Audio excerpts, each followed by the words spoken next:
Today we're gonna make one of those Outback Bloomin' Onions. We don't have to go to Outback to have a Bloomin' Onion. We can do it right here at home.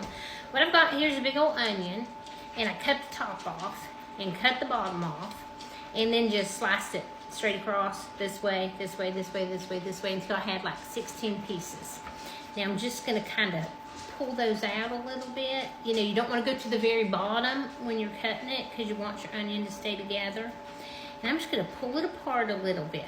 Now I have made a dry dip and a wet dip. So in this dry dip, I've got 2 cups of flour, a half a cup of cornstarch, some paprika, Italian seasoning, salt, pepper, cayenne pepper, and a little bit of oregano.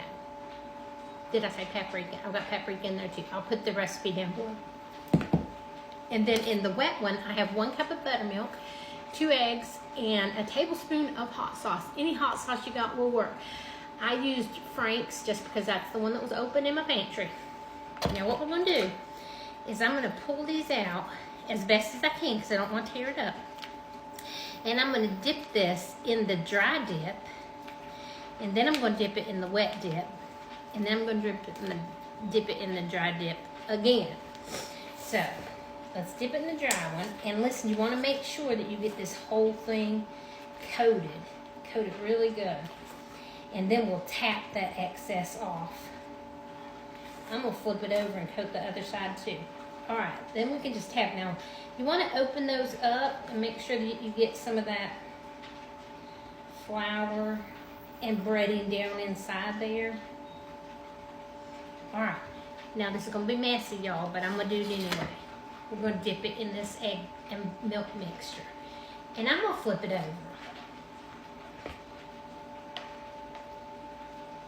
And then we're going to do it again in the dry. Now my hands are yucky, so I'm going to rinse my hands off. Alright, so now we're going to do the same thing. We just want to make sure we get that covered.